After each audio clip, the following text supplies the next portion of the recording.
A drop of light comes down from heaven, has the ability to bring healing to the sick and the injured and the broken. The light becomes incarnate. It takes on human flesh and has the power to make people young and alive again. Take what has been lost, bring back what once was mine.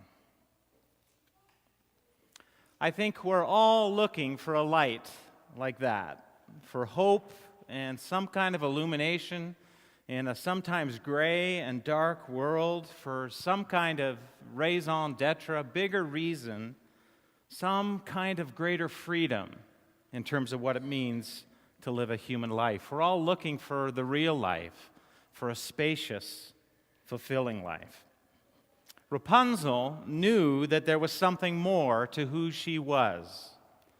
She knew that the lights out there that filled her world on those birthday nights meant something about the light in here, the person who she was. Rapunzel knew that she was made for another world, for something beyond the limitations and the cold, dark incompleteness of this tower that was imprisoning her, something freer, something more dream-worthy. She knew there was a life out there. There is a life out there that you are meant to live. But there were other forces that kept her from knowing the truth. There are other forces in this world that are very real that would seek to keep you and your loved ones and us from finding that beautiful, free, and spacious place. Sinister forces. Rapunzel, why can't I go outside? The outside world is a dangerous place filled with horrible, selfish people, Mother Gothel said. You must stay here where you're safe. In the church community, in your family, you got to stay safe from the world. Do you understand, Flower? Yes, Mommy. Mother Gothel, if you've watched the film, is a piece of work. She is every manipulative thing that you've ever hated in maternal characters, and maybe some that you know personally, all woven into one. And she is manipulative, neurotic, selfish, over-controlling. She does not want what's best for Rapunzel. She wants what's best for herself under the guise of giving Rapunzel what she tells Rapunzel is best for her. And she will do anything to keep this young girl from finding real life. Let down your hair. It's time. I know. Come on, don't let her see you. I'm not getting any younger down here. Coming, Mother.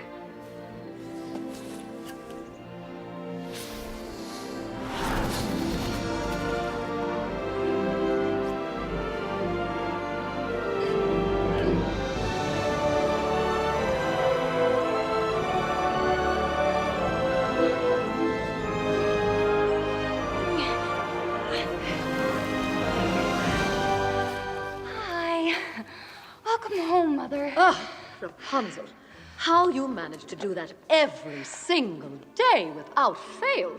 It looks absolutely exhausting, darling. Oh, it's nothing. Then I don't know why it takes so long. Oh, darling, I'm just teasing. So, Mother, earlier I was saying tomorrow was a pretty big day and you didn't really respond, so I'm just gonna tell you it's my birthday! Ta-da! No, can't be. I distinctly remember. Your birthday was last year. That's the funny thing about birthdays. They're kind of an annual thing. Mother, I'm turning 18, and I wanted to ask what I really want for this birthday.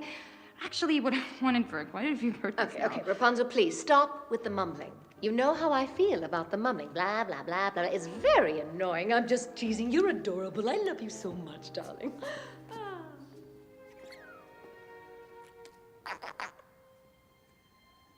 I want to see the floating lights. What? Oh, Well, I was hoping you would take me to see the floating lights. Oh, you mean the stars. That's the thing. I've charted stars, and they're always constant. But these? They appear every year on my birthday, Mother. Only on my birthday. And I can't help but feel like they're meant for me. I need to see them, Mother, and not just from my window, in person. I have to know what they are. Now, later on, if you've seen the movie, you know that Gothel becomes increasingly sinister, with an emphasis on sin, and begins to personify wickedness and evil. Again, there are forces in this world that would seek to take advantage of you, to deceive you, and to keep you imprisoned and from the light and the life you're meant to live, to keep you from knowing yourself. Those forces work through manipulative parents. They work through deceptive advertisers, through classroom bullies, enemies in the office. They work often most deceptively through churches and church leaders, through fear and intimidation. They steal and they lie and they rob you. They rob from you what is rightfully yours. Jesus once told a cautionary parable, and he was having interactions with this group of people called the Pharisees, who were very much about a kind of way of doing faith that was thievery, that was stealing from God what was rightfully God's. This is what Jesus said to them in Gospel of John chapter 10. "Very truly I tell you, Pharisees, anyone who does not enter the sheep pen by the gate, but climbs in by some other way, is a thief and a robber. The one who enters by the gate is the shepherd of the sheep. The gatekeeper opens the gate for him, and the sheep listen to his voice. He calls his own sheep by name and leads them out. When he has brought out all of his own, he goes on ahead of them, and the sheep follow him because they know his voice. They trust it. But they will never follow a stranger. In fact, they will run away from him because they do not recognize a stranger's voice as true and right and loving." Jesus used this figure of speech, but the Pharisees did not understand what he was telling them. And therefore, Jesus said again, "Very truly I tell you, I am the gate for the sheep. All who have come before me are thieves and robbers, but the sheep have not listened to them. I am the gate. Whoever enters through me will be saved. They will come in and go out and find pasture, space, freedom, real life.